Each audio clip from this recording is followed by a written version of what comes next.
Mind Over Matter, where healing gets personal. Today's guest is the bold and beautiful spirit, Melinda Schmitt, empowerment coach, author of Rebel Hugger, and a woman who's hugged her way through heartbreak and into hope. Her story proves that sometimes the most radical act of healing is simply to open your arms. Welcome to the show, Melinda. It's an honor to have you.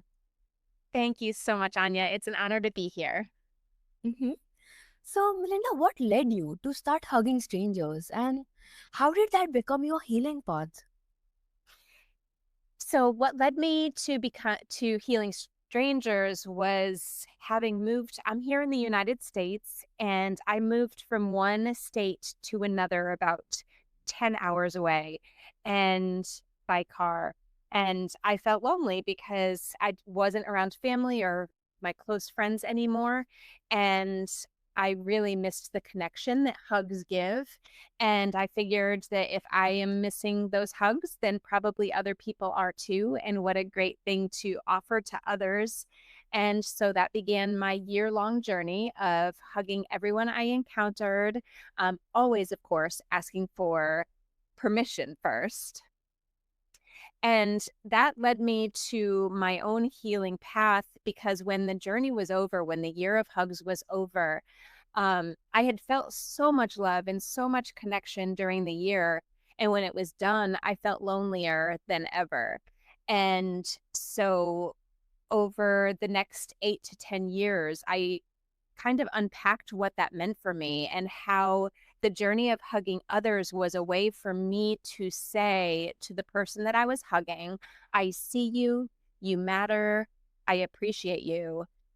And in the end, I recognized that I also wanted to receive back. I also wanted to receive back from others that they saw me, that they valued me, and that they appreciated me. Absolutely. And was it more for them or did you discover it was actually saving you? It was real.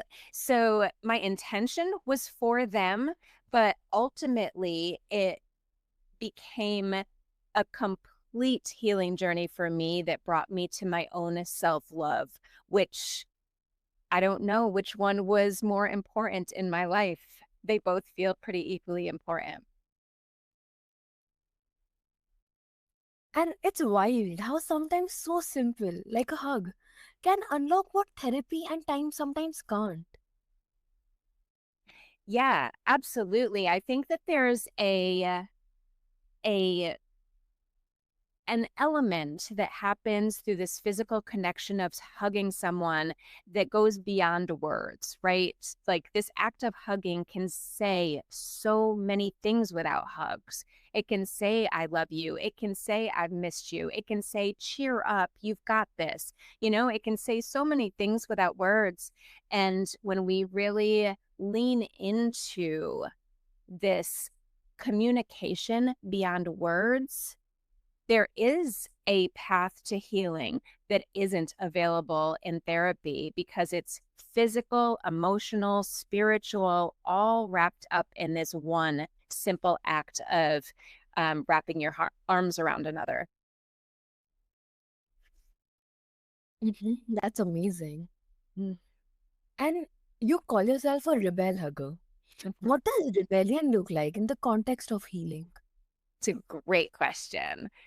For me, the rebellion is choosing to soften and become vulnerable in a world where that is not celebrated and where we can feel so fearful because we're taught to look out for ourselves and we're taught to harden up and we're taught to isolate from others for the sake of keeping ourselves safe.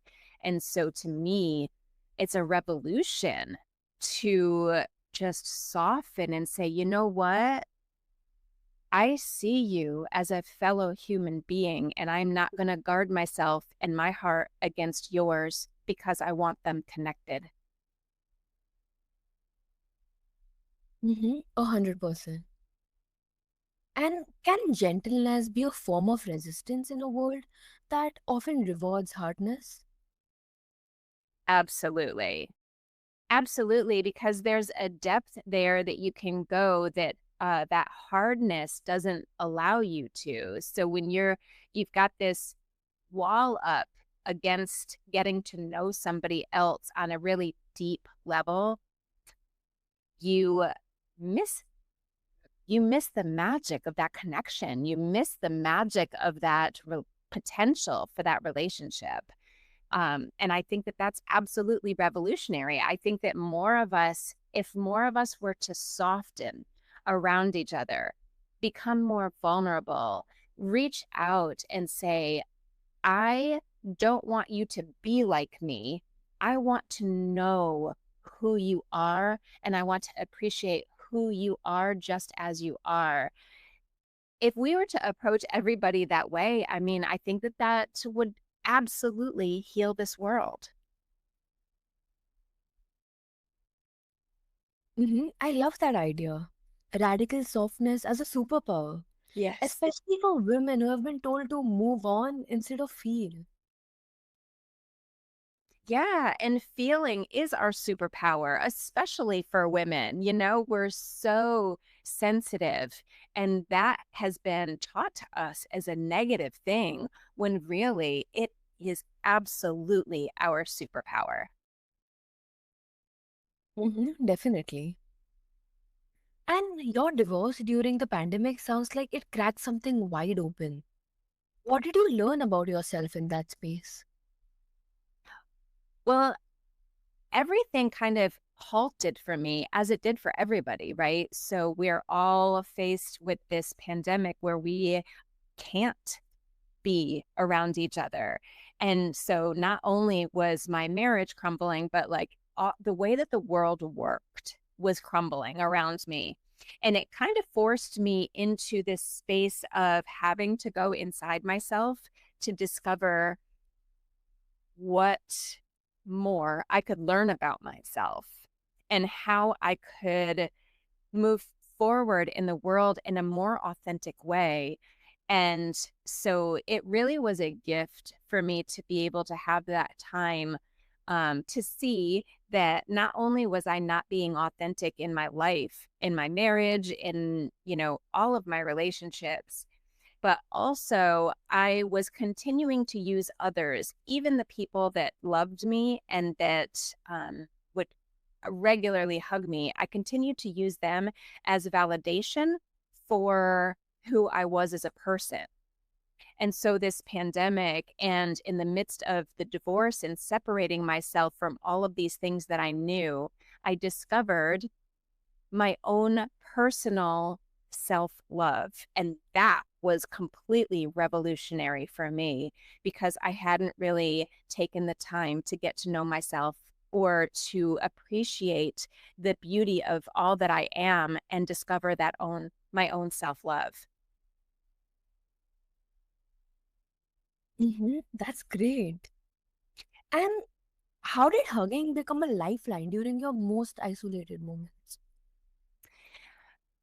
Well, one, it you know, the memories were absolutely something that I could draw upon, but also it gave me a path to discover different ways of connecting when I couldn't connect via hugs.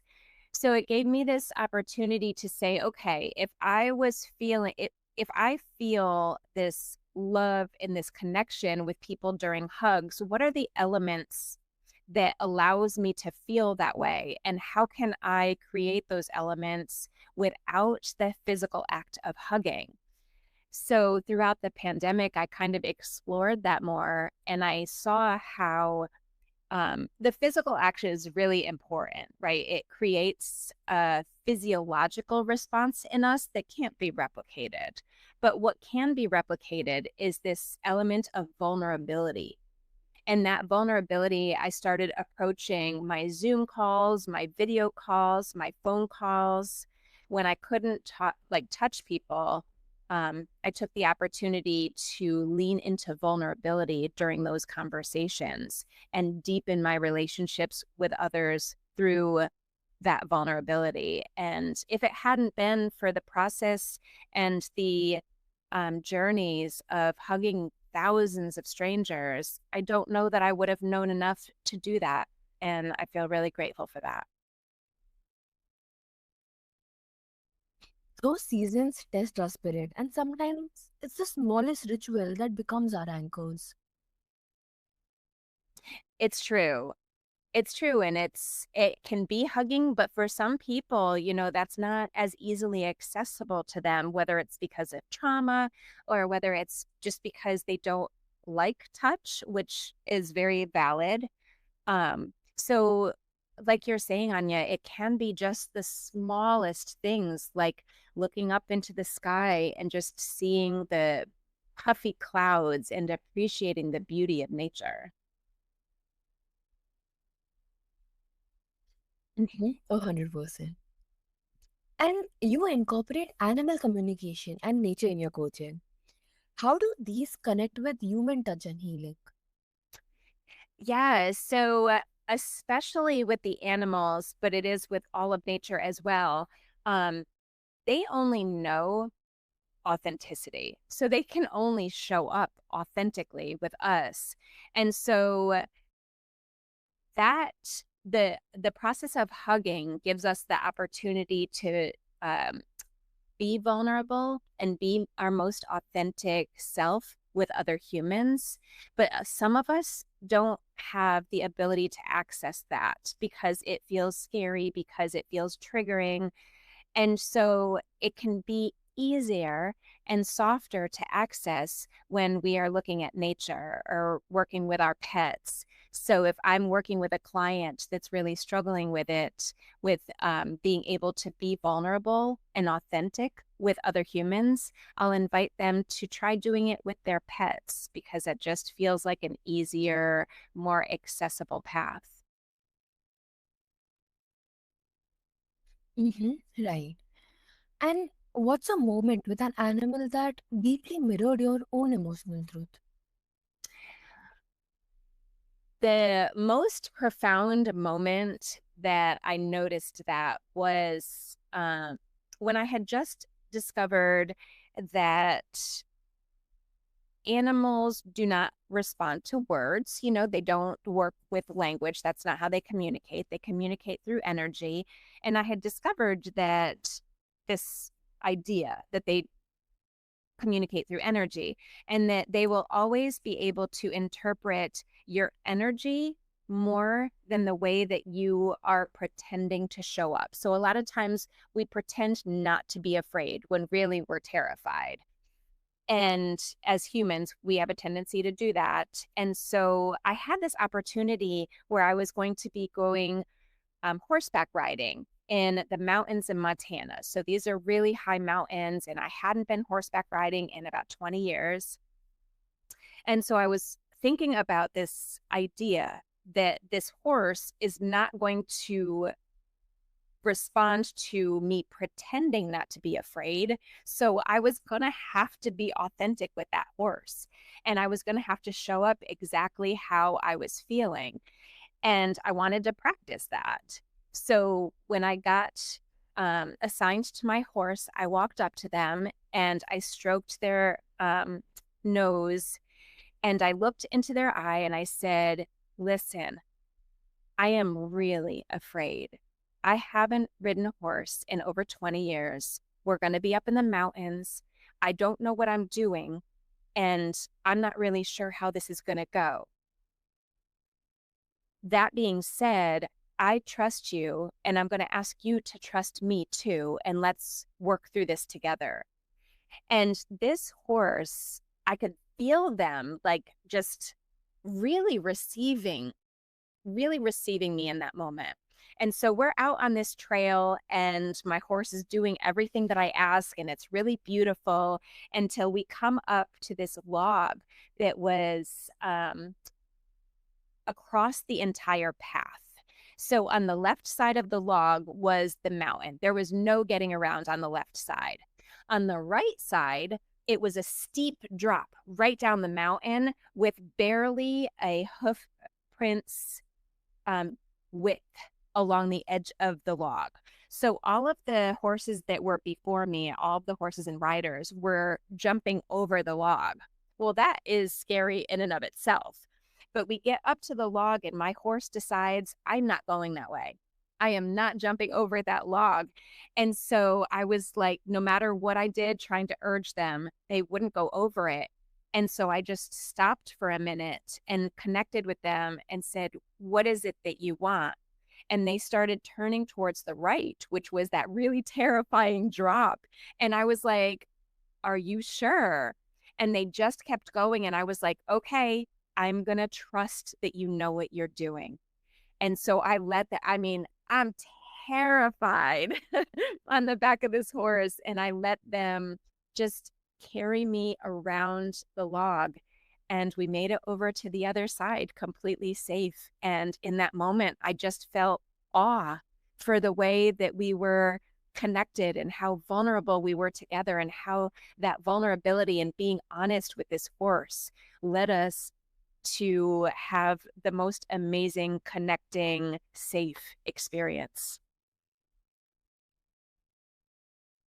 It's so fascinating how the non-verbal, both in animals and in hugs, often says the most.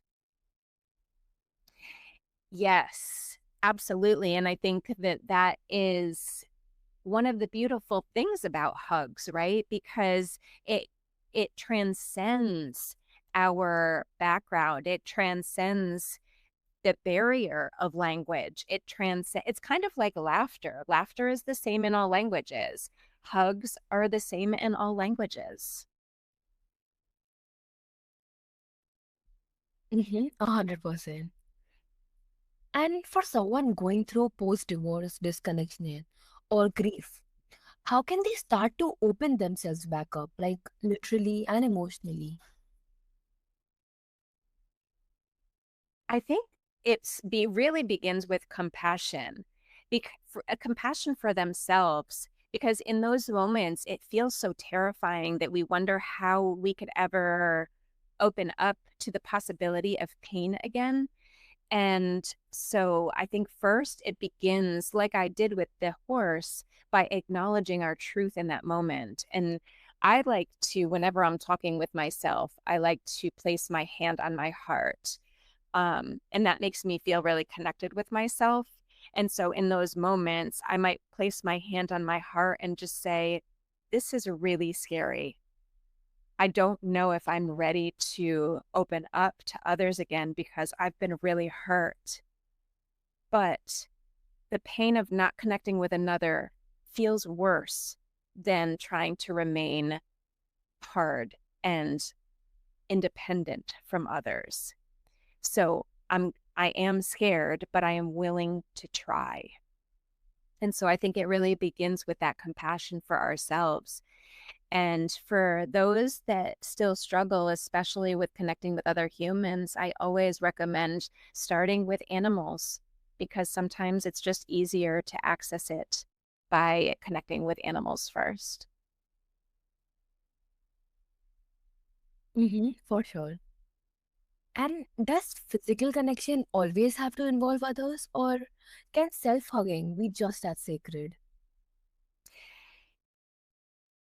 I think that there's an element that makes them very different, right? We are wired, biologically wired to be social creatures. So there is an element to hugging others that we can't receive for ourselves.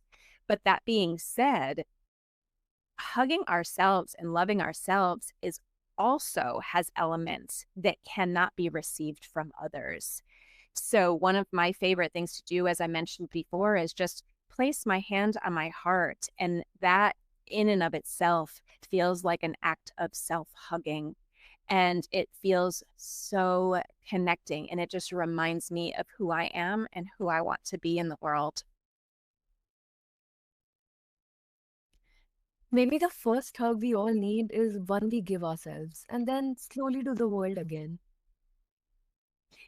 Yeah. So there's especially in the spiritual healing world, there's this idea that we do need to love ourselves first before we can go through the process of loving others. I absolutely agree with that. And I think there's value in that. And I think that there's some nuances that are there as well, because sometimes for some people, there is so much trauma and so much negative self talk that the idea of attempting to love themselves, it feels almost impossible. And in those moments, that's where I like to bring in animal companions or a person that they might love and trust implicitly. Because I think that sometimes, in order to access the self love, there has to be validation and some sort of connection with another before certain people can access it for themselves. So I think it's both and.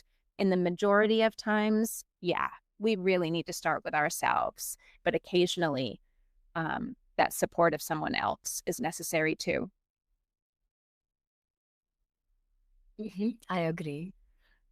So thank you so much, Melinda. And if today reminded you of the power of presence, go hug someone or yourself. Let connection be your compass. Follow Melinda's journey. Pick a rebel hugger. And remember, your healing doesn't have to look loud. It just has to feel real. So until next time,